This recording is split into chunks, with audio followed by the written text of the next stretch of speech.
Chapter 24. Marianne was vacuuming. The day was oppressively hot, enervating. Every stroke of the vacuum cleaner felt like pushing a boulder.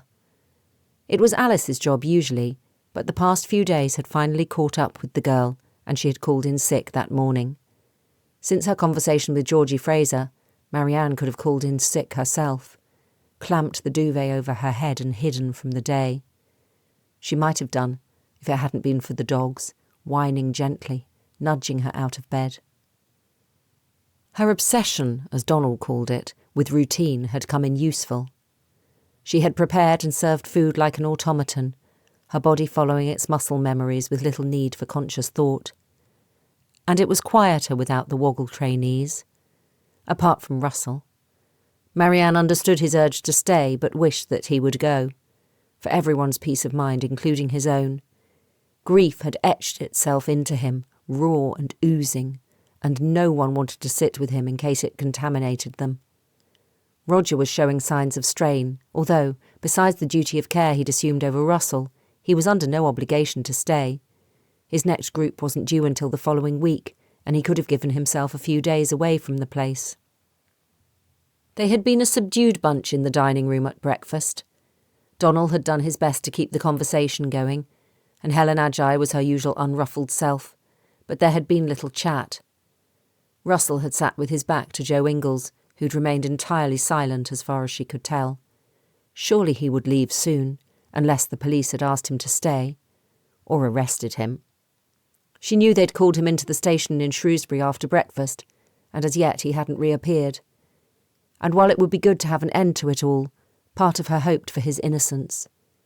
She didn't want him to be a murderer, or Wiltshire Sam. But as Donald had said, someone in the bunkhouse had killed Lucy, and therefore presumably Anna Price. Was there any in their number who she wouldn't mind seeing outed as a murderer? Martin Davis had been at the same table as him, but appeared to have taken up with Claire and Riley.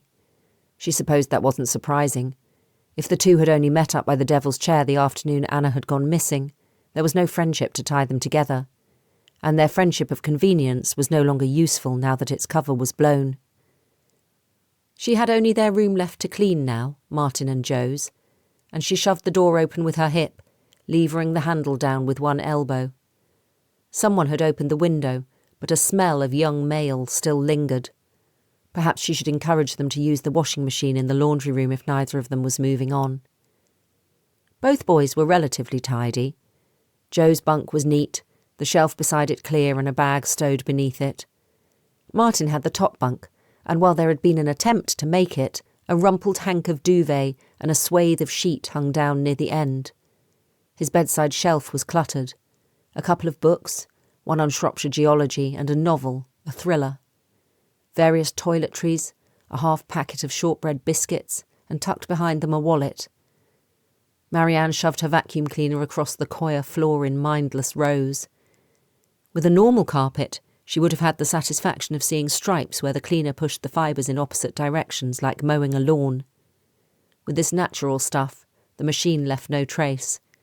It looked exactly the same as if she had done nothing. She took the flat head off the cleaner and fitted a nozzle to do the edges of the room. As she went along the skirting board, something metal pinged against it, and she held it up to find a paperclip sucked horizontally across the aperture. She prized it off and put it on the windowsill next to a notepad. Joe's or Martin's? The urge to open it was like an itch. It occurred to her she could probably find out plenty about Joe if she went through his things, but the idea made her shiver. As she strafed the vacuum cleaner beneath the bunk bed, its low-key hum changed suddenly to an exhausted wheezing, and she went down on her knees to find whatever was blocking it. A sock, doubtless, and not surprising in a room occupied by two young men. Not a sock. A card in a plastic wallet. Marianne used the nozzle to suck it towards her, then switched off the machine.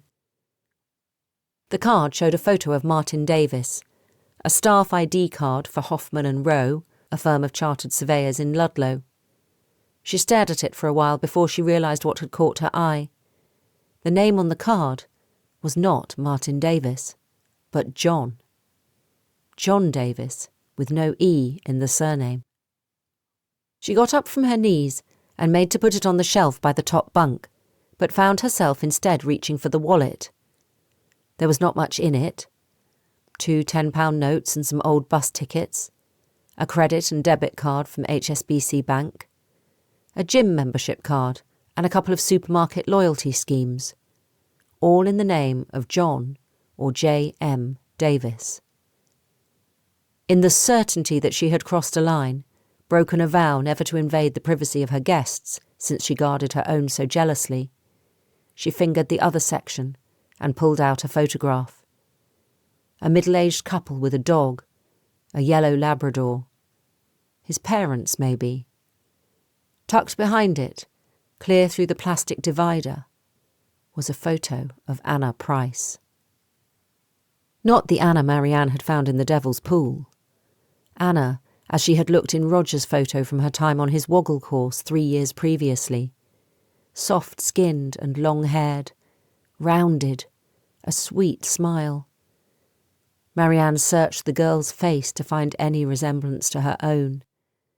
After Georgie Fraser's theorising the day before, she shoved the photo back as though it had burned her and pushed the wallet into place behind the packet of biscuits. On her way from the room, she stopped by the window and picked up the notepad. No name on it. A common brand, the type she'd thought no one used anymore now that they had their phones for everything. Metal rings at the top, thin-lined paper. When she flipped it open, shock flooded her, making the hairs on her arms stand to attention, saliva irrigating her mouth. She had seen both the paper and the writing before. A note left on the refectory table in her kitchen. Is it true you once killed someone? A blue Vauxhall was pulling into the yard as she was putting the vacuum cleaner away, and she froze for a second. Journalists? Crime tourists? Social media detectives?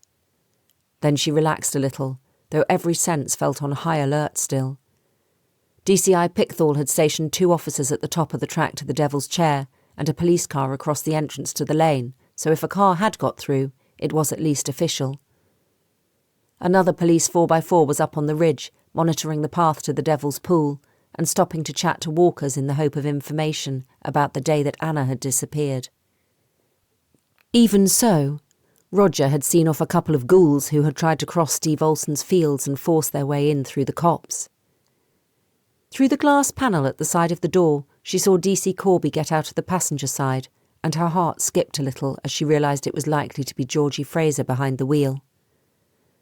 Perhaps it was her Land Rover up on the top and she'd had to use a car. At least it would save Marianne the need to call her about the card. She could just give it to her and do her best to forget all about it. When DS Chowdhury got out, she felt foolish, even a little relieved. Whatever intimacy had developed between her and the DI the day before, with a new day, her most abiding emotion was embarrassment. Perhaps Fraser felt it too, and had sent Chowdhury in her place. DC Corby greeted her with a smile. "Is there any news?" Marianne asked. "About Joe?" "Isn't he back yet?" Corby asked. "He's been released without charge, but he was asked to stay in the area for a few days. He said he didn't have any plans to go anywhere until you need his room." "I don't think he's back. There's no one here at any rate. He wanted to take the bus," Corby said. "We offered a lift." Chowdhury let his car door close with a thwack and loosened the neck of his shirt. He was wearing the usual sharp suit, not ideal for the day's weather.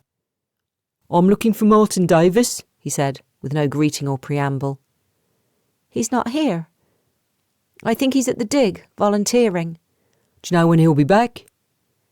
Marianne shrugged. "Not for a couple of hours. You can drive up to the dig from Stale Beach if you want to find him," she said. Chowdhury's abruptness, the contempt that she had caught in his eyes, was familiar, reminiscent of so many police officers she'd met in the past. So her story was out. She supposed Fraser would not have been the only one to read her record. Seeing her at the front door, the dogs whined in their run, and she hoped the 2 officers would leave her free to take them for a walk. Although there would be no option of going up on the top, she would have to trespass on Steve's fields. But first she would have to tell them about the card. "You don't happen to have a photo of him, do you?" said DC Corby. "Martin Davis." Marianne took the ID card from her back pocket. "You must be psychic. I found this just now while I was cleaning his room. I was going to call D.I. Fraser." Chowdhury took it from her and scanned it, showing no surprise. Surely he must have noticed that the name was wrong. "She's off the case," he said. Marianne felt a thud low in her belly. Was it her fault? Had Fraser been taken off the case because of her? Because she had allowed her to stay and help with the washing up? "We'd be grateful if you didn't mention it to any of your guests," Chowdhury said. "The name thing, I mean." His flat tone, verging on rude, made her want to push him away from her threshold. "Should I be worried?" she said. "I found a photo of Anna Price in his wallet, in his room. I know I shouldn't have looked, but after I found the card, I thought maybe—" "Would you be able to show me the wallet?" Corby said. "We need to get over to the dig," Chowdhury said. But Corby reinforced her smile for Marianne and ignored him. "Does the printer in your office work as a copier too? If I could copy the photo from the card, that would be really helpful. Even better if we can enlarge it a bit." Marianne stood back to let her in. "I was about to walk the dogs," she said. Chowdhury jingled his car keys and turned back to the Vauxhall. "I'll wait in the car." 5 minutes, Corby said, and Marianne wondered who she was most keen to placate, her or Chowdhury. Marianne watched the blue Vauxhall drive away, disappointment tinging her relief. It seemed strange that Georgie Fraser had been taken off the case with no explanation. Stupidly, Marianne would have expected her to send some sort of message.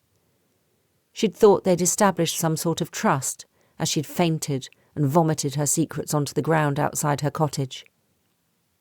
The only person besides Effie to whom she had told her story in the 10 years since she had left prison. There had been a brief text in the morning, confirmation that Fraser planned to discuss Marianne's case with Pickthall in order to avoid a formal interview. A hope that she was okay. Nothing since. In the same way that daylight had brought shame and embarrassment to Marianne, perhaps it had brought either regret or judgment to Georgie Fraser. Or maybe the conversation had been more transactional than Marianne had realised. D.I. Fraser was, by all accounts, a very experienced police officer. In the Met's murder squad, Corby had said. She would be well used to extracting information from a suspect using whatever means were necessary, whether that was putting the metaphorical thumbscrews on or inviting confidences over tea and flapjack. Marianne would have preferred the thumbscrews. At least then she would have kept her guard up. The dogs were ecstatic to be let out of their pen and shot off up the track towards home before she had even closed the gate. She whistled them back and set off down the lane, glad of the shade cast by hedges and the copse to her right. It was hot enough for thunder, the air heavy, and the dogs were feeling it too. Pip lapped noisily at a puddle that lingered in the lane. Nothing beat a good puddle, as far as the little dog was concerned. Steve Olsen never minded her walking in his fields as long as she kept Maggie on the lead around his sheep, and she took the first gate on her left, keeping well to the hedge line until she could see that the field was empty of livestock. Cows usually in these pastures. Though no sheep were in sight, she could hear the constant calling of ewes to their lambs and the answering cries, so like a baby's, though most were sturdy enough by this time of year. They must be up over the crest of the hill, where the footpath from Lower Farm wound its way up to the Devil's Chair. The valley on that side was steeper, and often it seemed the sheep relished the rough terrain. While one half of her mind ruminated on sheep and cows, the other kept zinging back to Martin Davis, or John Davis, whichever was his real name. John, she supposed, if that was his work ID card. Why had he given a false one? And if he had known Anna, why hadn't he said so? Was he the man that she, Marianne, had seen at Titterston Clee? The boyfriend? But how could he be? It simply didn't make sense. What kind of person would kill his girlfriend and then turn up at the place that she had booked for a holiday, a reservation that she had presumably made for the two of them before it had been cancelled? Had he cancelled it? But why turn up anyway? If he had harmed her, why hadn't he just gone away instead of hanging around to risk implicating himself? And he seemed so nice, so normal. She thought suddenly of pink-haired Claire, who seemed quite smitten with him, and he with her. Surely no one would kill their girlfriend, then calmly stay near the scene of the crime and strike up a new relationship within days of her death. At the far end of the field, she climbed up to the ridge and over the fence, then followed the footpath for a half-mile or so, feeling a little less oppressed by her thoughts the longer she walked. The dogs were enjoying their scents. The few walkers she passed coming the other way seemed the usual type, uninterested in her or nearby murder scenes, and for moments at a time she almost forgot the horrible events that had crashed into her world.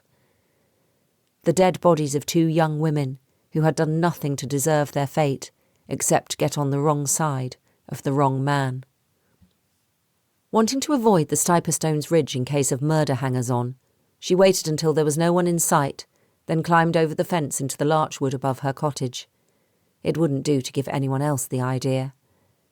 There was no path, and for a while she scrambled, breathless and torn at by brambles, but enjoying the exertion, a fight with nature like the weeding in her garden. The wood ended behind her vegetable plot, and she clambered down via the railway sleepers that held the beds in place until she reached the cinder path where Joe Ingalls had shown her Anna Price's phone.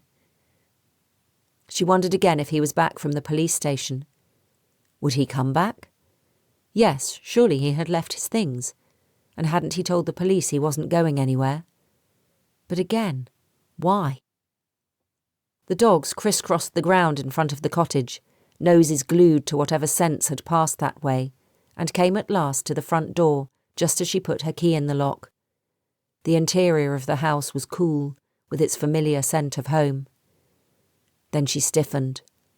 On the mat, just inside the door, lay a folded piece of paper. There was no name on it, but it could be meant for no one else.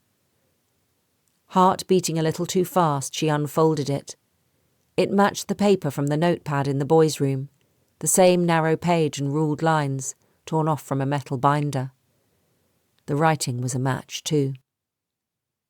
If you want to find out what happened to your child, meet me at the chair at midnight tonight. No harm, I promise.